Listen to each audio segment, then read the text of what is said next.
ॐ श्री परमात्मने नमः।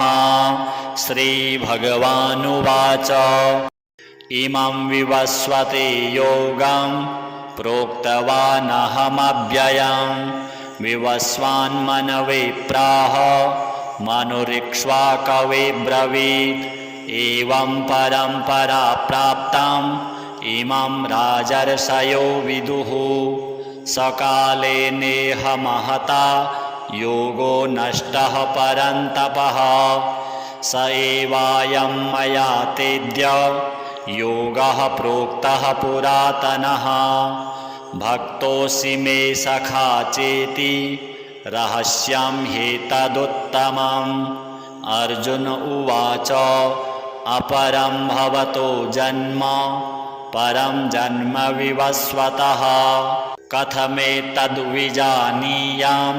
त्वमादौ प्रोक्तवानिति।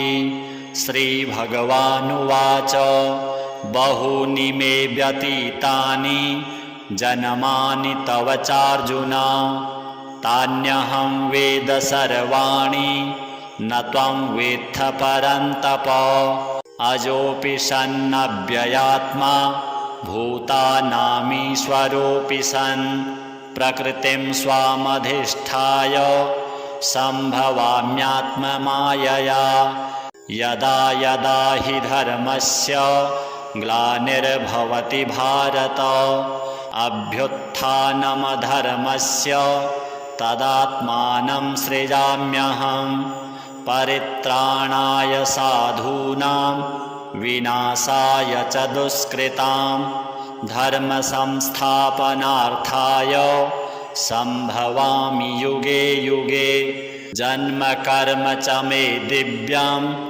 एवं यो वेत्ति तत्त्वतः त्यक्त्वा देहं पुनर्जन्म नैति मामेति सोऽर्जुन वीतरागभयक्रोधा मन्मया मामुपाश्रिताः बहवो ज्ञानतपसा पूता मद्भावमागताः ये यथा मां प्रपद्यन्ते तांस्तथैव भजाम्यहं मम वर्त्मानुवर्तन्ते मनुष्याः पार्थ सर्वशः काङ्क्षन्तः कर्मणां सिद्धिं यजन्त इह देवताः क्षिप्रं हि मानुषे लोके सिद्धिर्भवति कर्मजा चातुर्वर्ण्यं मया सृष्टं गुणकर्म विभागशः तस्य कर्तारमपि मां विद्यकर्तारमव्ययं न मां कर्माणि लिम्पन्ति न मे कर्मफले स्पृहा इति मां योऽभिजानाति कर्मभिर्न स बध्यते एवं ज्ञात्वा कृतं कर्म पूर्वैरपि मुमुक्षुभिः कुरु कर्मैव तस्मात् त्वं पूर्वैः पूर्वतरं कृतं किं कर्मेति कवयोऽप्यत्र मोहिताः तत्ते कर्म प्रवक्ष्यामि यज्ञात्वा मोक्ष्यसे शुभात् कर्मणो ह्यपि बोधव्यं च विकर्मणः अकर्मणश्च बोधव्यं गहना कर्मणो गतिः कर्मण्यकर्म यः पश्येत् अकर्मणि च कर्म यः स बुद्धिमान् मनुष्येषु स युक्तः कृष्णकर्मकृत् यस्य सर्वे समारम्भाः कामसङ्कल्पवर्जिताः ज्ञानाग्निदग्धकर्माणां तमाहुः पण्डितं बुधाः त्यक्त्वा कर्मफलासङ्गं नित्यतृप्तो निराश्रयः कर्मण्यभिप्रवृत्तोऽपि नैव किञ्चित् करोति सः निराशीर्यच्चित्तात्मा त्यक्तसर्वपरिग्रहः शारीरं केवलं कर्म कुर्वन्नाप्नोति किल्बिषम् यदृच्छालाभसन्तुष्टो द्वन्द्वातीतो विमत्सरः समः सिद्धावसिद्धौ च कृत्वापि न निबध्यते गतसङ्गस्य मुक्तस्य ज्ञानावस्थितचेतसः यज्ञायाचरतः कर्म समग्रं प्रविलीयते।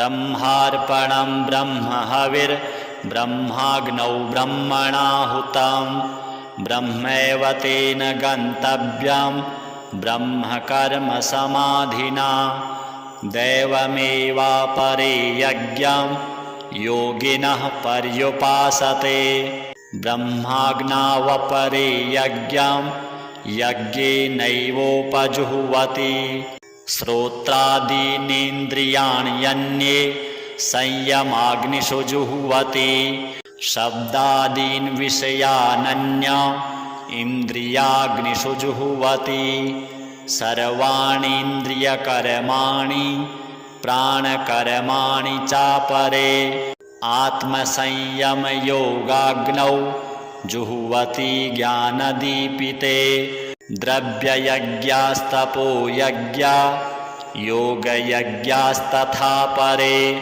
स्वाध्यायज्ञानयज्ञाश्च यतयः संशितव्रताः अपाने जुह्वति प्राणं प्राणे पानं तथा परे प्राणापानगतिरुद्ध्वा प्राणायामपरायणाः अपरे नियताहाराः प्राणान् प्राणेषु जुह्वति सर्वेप्येते यज्ञविदो यज्ञक्षपितकल्मषाः यज्ञशिष्टामृतभुजो यान्ति ब्रह्म सनातनं नायं लोकोऽस्त्ययज्ञस्य कुतोऽन्यः कुरुषत्तम एवं बहुविधा यज्ञा वितता ब्रह्मणो मुखे कर्मजान् विद्धितान् सर्वान् एवं ज्ञात्वा विमोक्ष्यसे श्रेयान् द्रव्यमयाद्यज्ञात् ज्ञानयज्ञः परन्तप सर्वं कर्माखिलं पार्थ ज्ञाने परिसमाप्यते तद्विद्धि प्रणिपातेन परिप्रश्नेन सेवया उपदेक्ष्यन्ति ते ज्ञानं ज्ञानिनस्तत्त्वदर्शिनः यज्ज्ञात्वा न पुनर्मोहम् एवं यास्यसि पाण्डव येन भूतान्यशेषेण द्रक्ष्यस्यात्मन्यथो मयि अपि चेदसि पापेभ्यः सर्वेभ्यः पापकृत्तमः सर्वं ज्ञानप्लवेनैव वृजिनं सन्तरिष्यसि यथैधांसि समिद्धोऽग्निर्भस्मसात् कुरुतेऽर्जुन ज्ञानाग्निः सर्वकर्माणि भस्मसात् कुरुते तथा न हि ज्ञानेन सदृशं पवित्रमिह विद्यते तत्स्वयं योगसंसिद्धः कालेनात्मनि विन्दति श्रद्धावान् लभते ज्ञानं तत्परः संयतेन्द्रियः ज्ञानं लब्ध्वा परां शान्तिम् अचिरेणाधिगच्छति अज्ञश्चाश्रद्दधानश्च संशयात्मा विनश्यति नायं लोकोऽस्ति न परो न सुखं संशयात्मनः योगसन्न्यस्तकर्माणं ज्ञानसञ्छिन्नसंशयम् आत्मवन्तं न कर्माणि निबध्नन्ति धनञ्जय तस्माद् अज्ञानसम्भूतं हृस्थं ज्ञानासीनात्मनः छित्त्वैनं संशयं योगम् आतिष्ठोत्तिष्ठ भारत इमं विवस्वते योगं प्रोक्तवानहमव्ययं विवस्वान्मनवे प्राह मनुरिक्ष्वाकवे ब्रवीत् एवं परम्परा प्राप्तम् इमं राजर्षयो विदुः सकाले नेह महता योगो नष्टः परन्तपः स एवायं मया तेद्य योगः प्रोक्तः पुरातनः भक्तोऽसि मे सखा चेति रहस्यं ह्येतदुत्तमम् अर्जुन उवाच अपरं भवतो जन्म परं जन्म विवस्वतः कथमेतद्विजानीयां त्वमादौ प्रोक्तवानिति श्रीभगवानुवाच बहूनि मे व्यतीतानि जन्मानि तव चार्जुन तान्यहं वेद सर्वाणि न त्वं वेत्थ परन्तप अजोऽपि सन्नव्ययात्मा भूतानामीश्वरोऽपि सन् प्रकृतिं स्वामधिष्ठाय सम्भवाम्यात्ममायया यदा यदा हि धर्मस्य ग्लानिर्भवति भारत अभ्युत्थानमधर्मस्य तदात्मानं सृजाम्यहम् परित्राणाय साधूनां विनाशाय च दुष्कृतां धर्म संस्थापनार्थाय संभवामि युगे युगे जन्म कर्म च मे दिव्यम् एवं यो वेत्ति तत्त्वतः त्यक्त्वा देहं पुनर्जन्म नैति मामेति सोऽर्जुन वीतरागभयक्रोधा मन्मया मामुपाश्रिताः बहवो ज्ञानतपसा पूता मद्भावमागताः ये यथा मां प्रपद्यन्ते तांस्तथैव भजाम्यहम् मम वर्त्मानुवर्तन्ते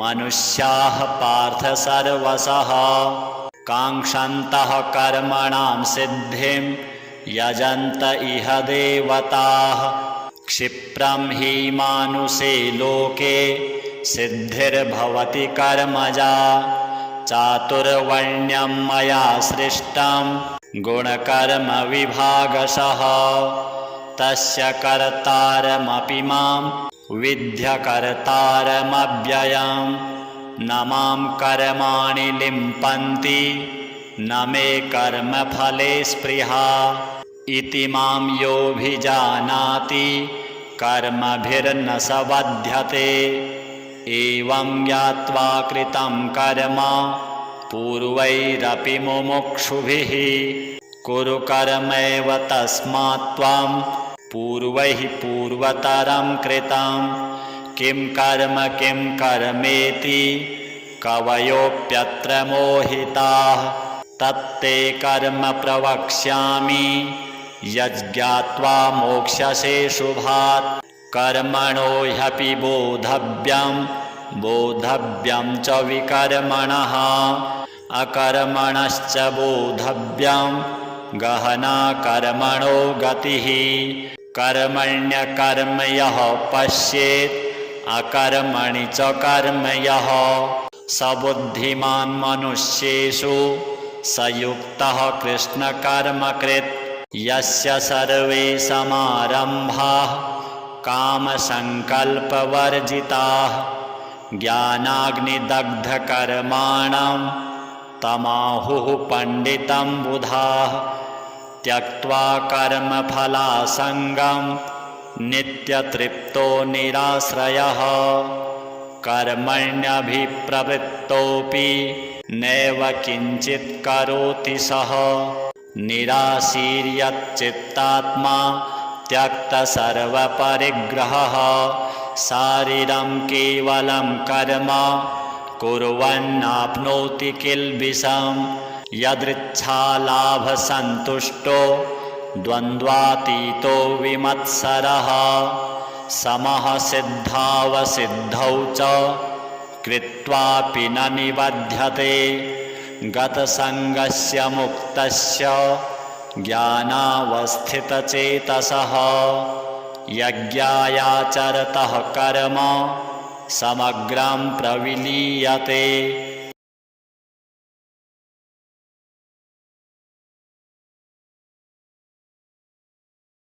ब्रह्मार्पणं ब्रह्महविर्ब्रह्माग्नौ ब्रह्मणाहुतं ब्रह्मैव तेन गन्तव्यं ब्रह्मकर्म समाधिना दैवमेवापरे यज्ञं योगिनः पर्युपासते ब्रह्माग्नावपरे यज्ञं यज्ञेनैवोपजुह्वति श्रोत्रादीनीन्द्रियाण्यन्ये संयमाग्निषु जुह्वति शब्दादीन् विषयानन्य इन्द्रियाग्निषु जुह्वति सर्वाणीन्द्रियकर्माणि प्राणकर्माणि चापरे आत्मसंयमयोगाग्नौ जुह्वति ज्ञानदीपिते द्रव्ययज्ञास्तपो यज्ञा योगयज्ञास्तथा परे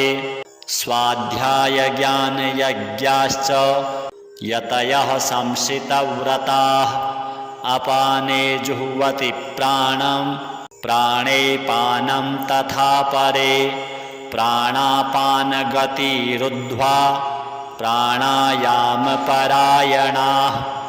अपरे नियताहाराः प्राणान् प्राणेषु जुह्वति सर्वेप्येते यज्ञविदो यज्ञक्षपितकल्मषाः यज्ञशिष्टामृतभुजो यान्ति ब्रह्म सनातनं नायं लोकोऽस्त्ययज्ञस्य कुतोऽन्यः कुरुषत्तम एवं बहुविधा यज्ञा वितता ब्रह्मणो मुखे कर्मजान् विद्धितान् सर्वान् एवं ज्ञात्वा विमोक्ष्यसे श्रेयान् द्रव्यमयाद्यज्ञात् ज्ञानयज्ञः परन्तप सर्वं कर्माखिलं पार्थ ज्ञाने परिसमाप्यते तद्विद्धि प्रणिपातेन परिप्रश्नेन सेवया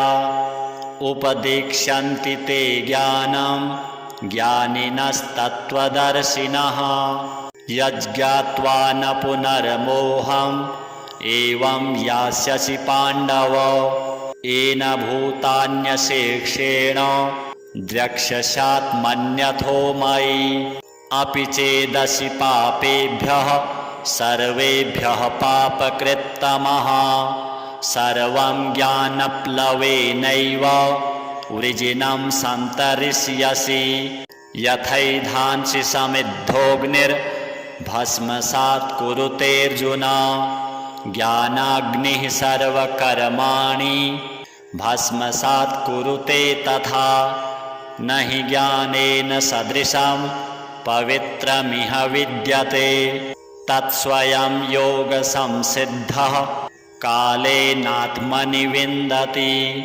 श्रद्धावान् लभते ज्ञानं तत्परः संयतेन्द्रियः ज्ञानं लब्ध्वा परां शान्तिम् अचिरेणाधिगच्छति अज्ञश्चाश्रद्दधानश्च संशयात्मा विनश्यति नायं लोकोऽस्ति न परो न सुखं संशयात्मनः योगसन्न्यस्तकर्माणं ज्ञानसञ्छिन्नसंशयम् आत्मवन्तं न कर्माणि निबध्नन्ति धनञ्जय तस्माद् अज्ञानसम्भूतं हृस्थं ज्ञानासीनात्मनः छित्त्वैनं संशयं योगम् आतिष्ठोत्तिष्ठ भारत इमं विवस्वते योगं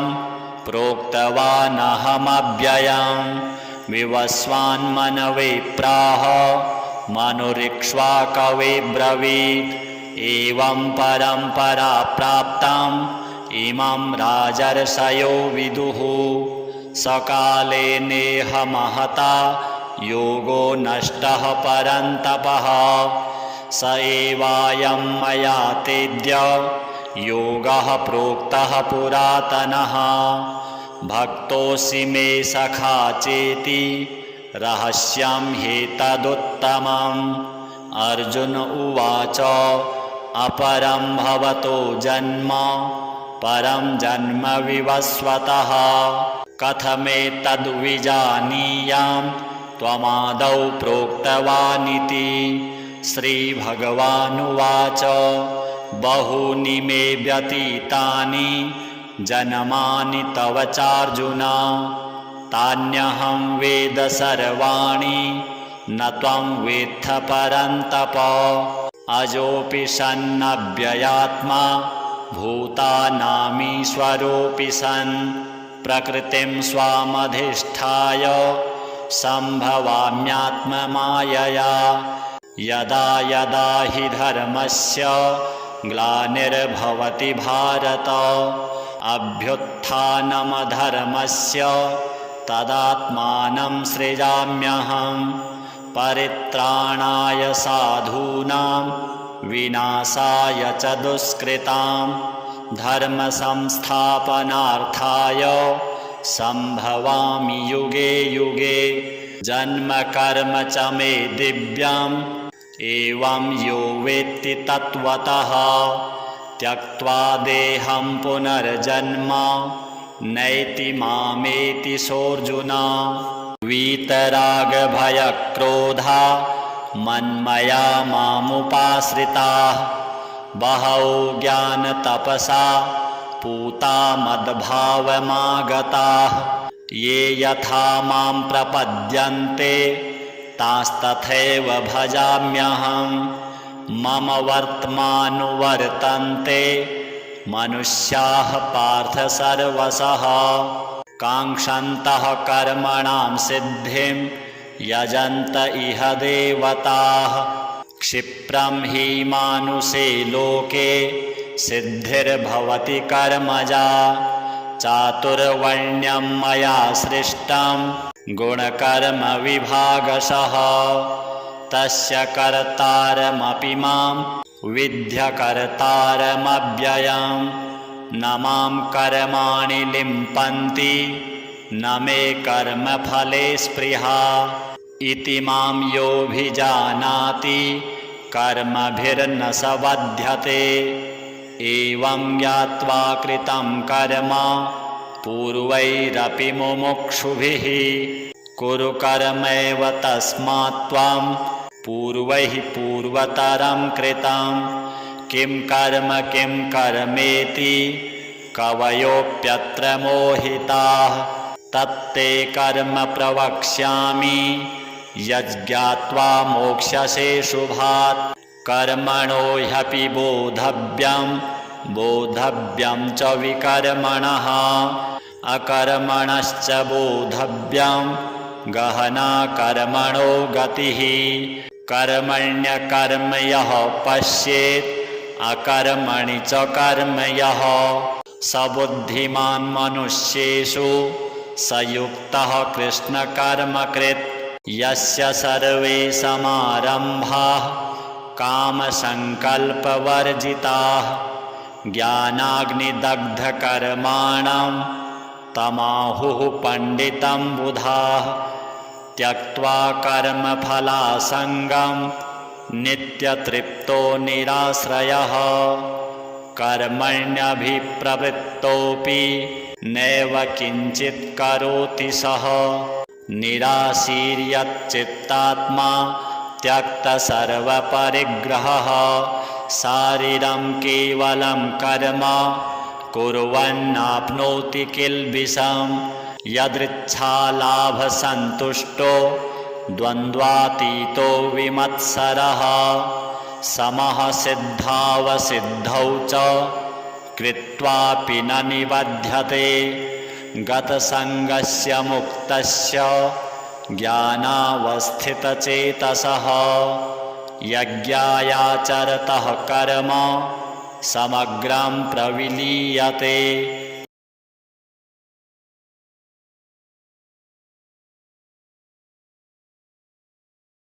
ब्रह्मार्पणं ब्रह्महविर्ब्रह्माग्नौ ब्रह्मणाहुतं ब्रह्मैव तेन गन्तव्यं ब्रह्मकर्म समाधिना दैवमेवापरे यज्ञं योगिनः पर्युपासते ब्रह्माग्नावपरे यज्ञं यज्ञेनैवोपजुह्वति श्रोत्रादीनीन्द्रियाण्यन्ये संयमाग्निषु जुह्वति शब्दादीन् विषयानन्य इन्द्रियाग्निषु जुह्वति सर्वाणीन्द्रियकर्माणि प्राणकर्माणि चापरे आत्मसंयमयोगाग्नौ जुह्वति ज्ञानदीपिते द्रव्ययज्ञास्तपो यज्ञा योगयज्ञास्तथा परे स्वाध्यायज्ञानयज्ञाश्च यतयः संशितव्रताः अपाने जुह्वति प्राणं प्राणे पानं तथा परे प्राणापानगतिरुद्ध्वा प्राणायामपरायणाः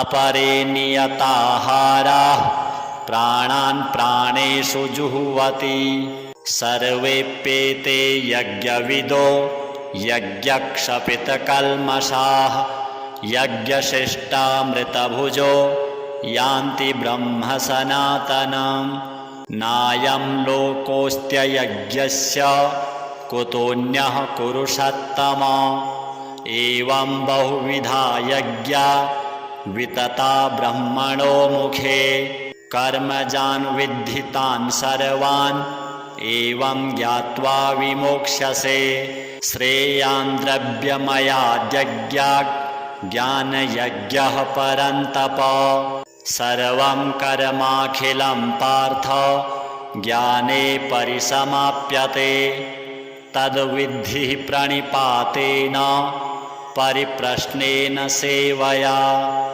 उपदेक्ष्यन्ति ते ज्ञानं ज्ञानिनस्तत्त्वदर्शिनः यज्ज्ञात्वा न पुनर्मोहम् एवं यास्यसि पाण्डव येन भूतान्यशेषेण द्रक्ष्यस्यात्मन्यथो मयि अपि चेदसि पापेभ्यः सर्वेभ्यः पापकृत्तमः सर्वं ज्ञानप्लवेनैव वृजिनं सन्तरिष्यसि यथैधांसि समिद्धोऽग्निर्भस्मसात् कुरुतेऽर्जुन ज्ञानाग्निः सर्वकर्माणि भस्मसात् कुरुते तथा न हि ज्ञानेन सदृशं पवित्रमिह विद्यते तत्स्वयं योगसंसिद्धः कालेनात्मनि विन्दति श्रद्धावान् लभते ज्ञानं तत्परः संयतेन्द्रियः ज्ञानं लब्ध्वा परां शान्तिम् अचिरेणाधिगच्छति अज्ञश्चाश्रद्दधानश्च संशयात्मा विनश्यति नायं लोकोऽस्ति न परो न सुखं संशयात्मनः योगसन्न्यस्तकर्माणं ज्ञानसञ्छिन्नसंशयम् आत्मवन्तं न कर्माणि निबध्नन्ति धनञ्जय तस्माद् अज्ञानसम्भूतं हृस्थं ज्ञानासीनात्मनः छित्त्वैनं संशयं योगम् आतिष्ठोत्तिष्ठ भारत इमं विवस्वते योगं प्रोक्तवानहमव्ययम् विवस्वान्मनवे प्राह मनुरिक्ष्वाकवे ब्रवीत् एवं परम्परा प्राप्तम् इमं राजर्षयो विदुः सकाले नेह महता योगो नष्टः परन्तपः स एवायं मया तेद्य योगः प्रोक्तः पुरातनः भक्तोऽसि मे सखा चेति रहस्यं ह्येतदुत्तमम् अर्जुन उवाच अपरं भवतो जन्म परं जन्म विवस्वतः कथमेतद्विजानीयां त्वमादौ प्रोक्तवानिति। श्रीभगवानुवाच बहूनि मे व्यतीतानि जन्मानि तव चार्जुन तान्यहं वेद सर्वाणि न त्वं वेत्थ परन्तप। अजोऽपि सन्नव्ययात्मा भूतानामीश्वरोऽपि सन् प्रकृतिं स्वामधिष्ठाय सम्भवाम्यात्ममायया। यदा यदा हि धर्मस्य ग्लानिर्भवति भारत अभ्युत्थानमधर्मस्य तदात्मानं सृजाम्यहं। परित्राणाय साधूनां विनाशाय च दुष्कृतां धर्म संस्थापनार्थाय संभवामि युगे युगे।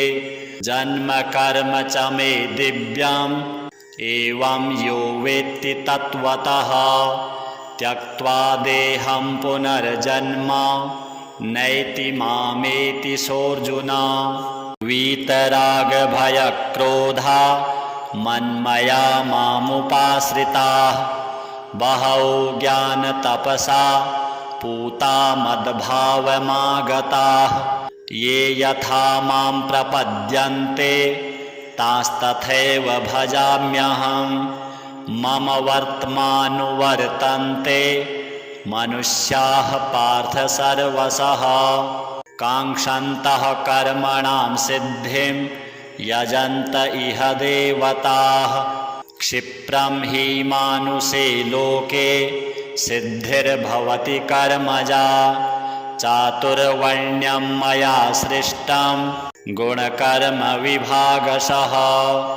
तस्य कर्तारमपि मां विद्यकर्तारमव्ययं।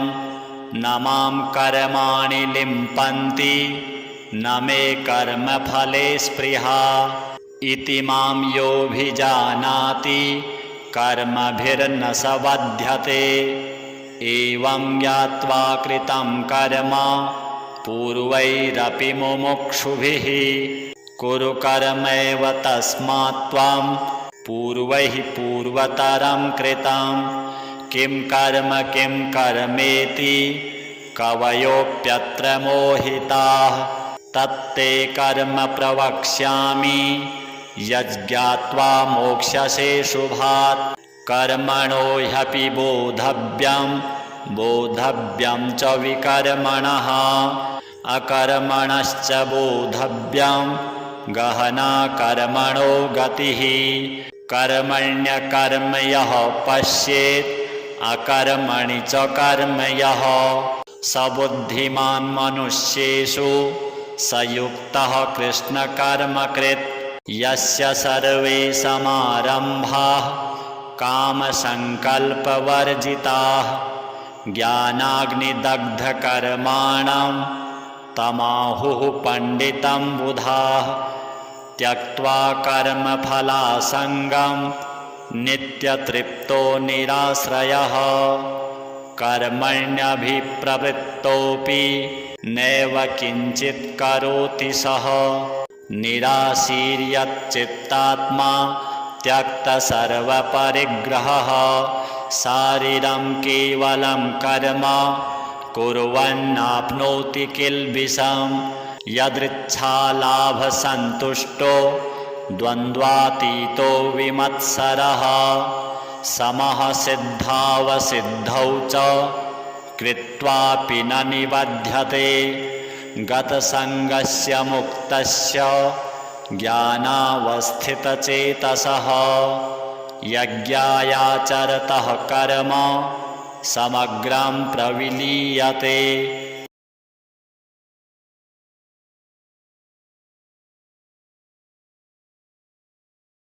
ब्रह्मार्पणं ब्रह्महविर्ब्रह्माग्नौ ब्रह्मणाहुतं ब्रह्मैव तेन गन्तव्यं ब्रह्मकर्म समाधिना।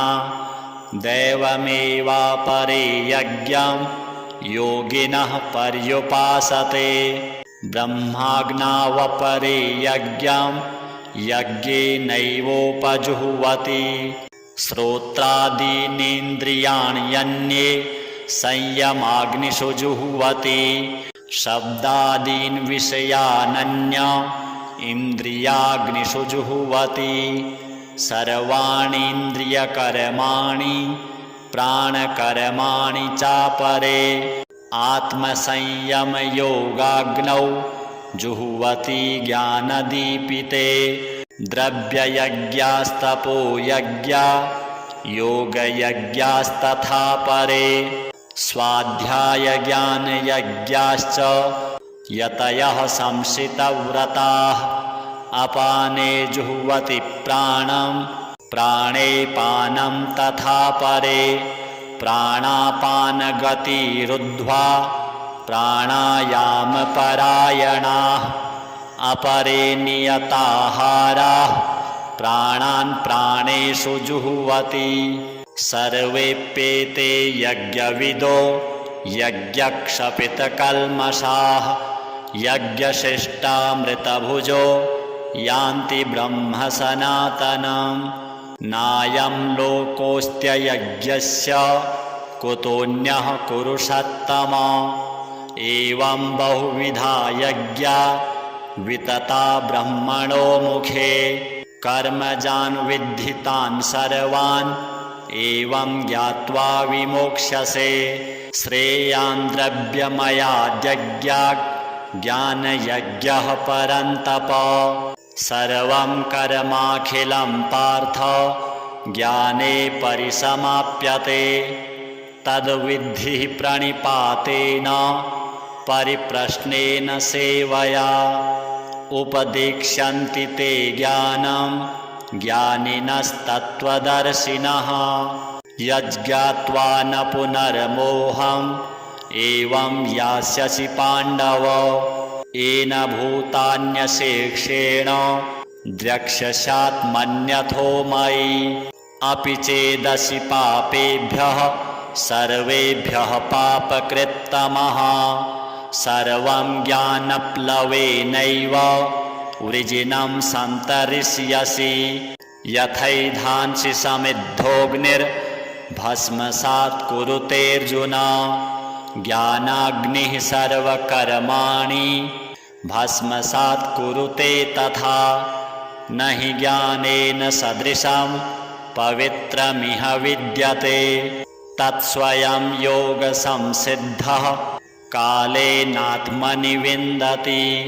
श्रद्धावान् लभते ज्ञानं तत्परः संयतेन्द्रियः। ज्ञानं लब्ध्वा परां शान्तिम् अचिरेणाधिगच्छति। अज्ञश्चाश्रद्दधानश्च संशयात्मा विनश्यति। नायं लोकोऽस्ति न परो न सुखं संशयात्मनः। योगसन्न्यस्तकर्माणं ज्ञानसञ्छिन्नसंशयम् आत्मवन्तं न कर्माणि निबध्नन्ति धनञ्जय। तस्माद् अज्ञानसम्भूतं हृस्थं ज्ञानासीनात्मनः। छित्त्वैनं संशयं योगम् आतिष्ठोत्तिष्ठ भारत। इमं विवस्वते योगं प्रोक्तवानहमव्ययम्। विवस्वान्मनवे प्राह मनुरिक्ष्वाकवे ब्रवीत्। एवं परम्परा प्राप्तम् इमं राजर्षयो विदुः। सकाले नेह महता योगो नष्टः परन्तपः। स एवायं मया तेद्य योगः प्रोक्तः पुरातनः। भक्तोऽसि मे सखा चेति रहस्यं ह्येतदुत्तमम्। अर्जुन उवाच अपरं भवतो जन्म परं जन्म विवस्वतः। कथमेतद्विजानीयाम् त्वमादौ प्रोक्तवानिति। श्रीभगवानुवाच बहूनि मे व्यतीतानि जन्मानि तव चार्जुन तान्यहं वेद सर्वाणि न त्वं वेत्थ परन्तप अजोऽपि सन्नव्ययात्मा भूतानामीश्वरोऽपि सन् प्रकृतिं स्वामधिष्ठाय सम्भवाम्यात्ममायया यदा यदा हि धर्मस्य ग्लानिर्भवति भारत अभ्युत्थानमधर्मस्य तदात्मानं सृजाम्यहम् परित्राणाय साधूनां विनाशाय च दुष्कृतां धर्मसंस्थापनार्थाय सम्भवामि युगे युगे जन्म कर्म च मे दिव्यम् एवं यो वेत्ति तत्त्वतः त्यक्त्वा देहं पुनर्जन्म नैति मामेति सोऽर्जुन वीतरागभयक्रोधा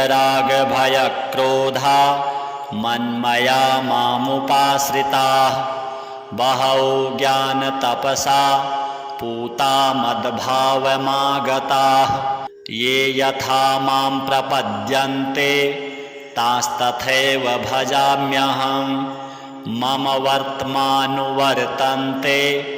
मनुष्याः पार्थ सर्वशः काङ्क्षन्तः कर्मणां सिद्धिं यजन्त इह देवताः क्षिप्रं हि मानुषे लोके सिद्धिर्भवति कर्मजा चातुर्वर्ण्यं मया सृष्टं गुणकर्म विभागशः तस्य कर्तारमपि मां विद्यकर्तारमव्ययम् न मां कर्माणि लिम्पन्ति न मे कर्मफले स्पृहा इति मां योऽभिजानाति कर्मभिर्न स बध्यते एवं ज्ञात्वा कृतं कर्म पूर्वैरपि मुमुक्षुभिः कुरु कर्मैव तस्मात् त्वं पूर्वैः पूर्वतरं कृतं किं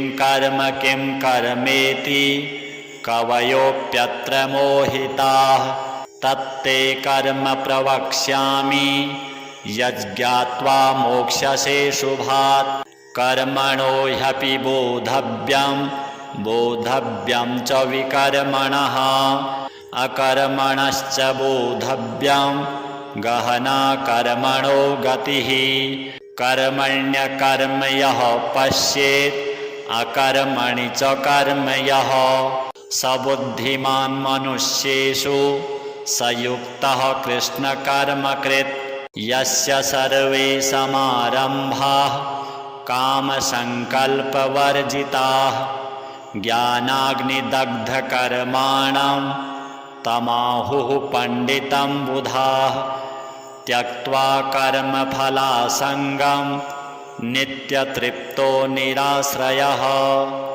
कर्मण्यभिप्रवृत्तोऽपि नैव किञ्चित् करोति सः निराशीर्यच्चित्तात्मा त्यक्तसर्वपरिग्रहः शारीरं केवलं कर्म कुर्वन्नाप्नोति किल्बिषं यदृच्छालाभसन्तुष्टो द्वन्द्वातीतो विमत्सरः समः सिद्धावसिद्धौ च कृत्वापि न निबध्यते गतसङ्गस्य मुक्तस्य ज्ञानावस्थितचेतसः यज्ञायाचरतः कर्म समग्रं प्रविलीयते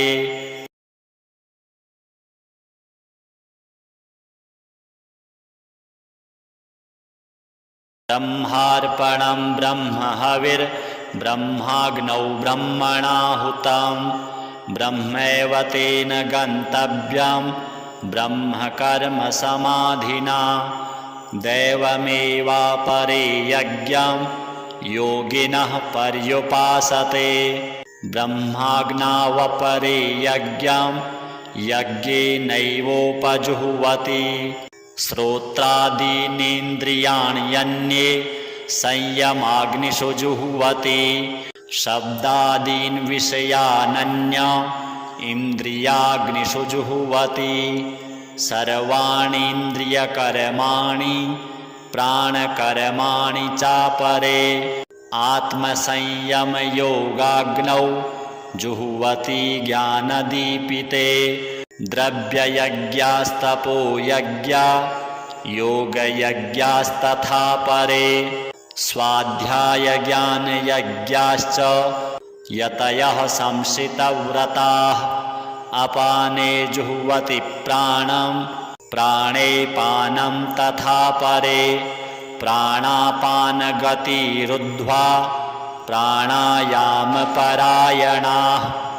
अपरे नियताहाराः प्राणान् प्राणेषु जुह्वति सर्वेप्येते यज्ञविदो यज्ञक्षपितकल्मषाः यज्ञशिष्टामृतभुजो यान्ति ब्रह्म सनातनं नायं लोकोऽस्त्ययज्ञस्य कुतोऽन्यः कुरुषत्तम एवं बहुविधा यज्ञा वितता ब्रह्मणो मुखे कर्मजान् विद्धितान् सर्वान् एवं ज्ञात्वा विमोक्ष्यसे श्रेयान् द्रव्यमयाद्यज्ञात् ज्ञानयज्ञः परन्तप सर्वं कर्माखिलं पार्थ ज्ञाने परिसमाप्यते तद्विद्धि प्रणिपातेन परिप्रश्नेन सेवया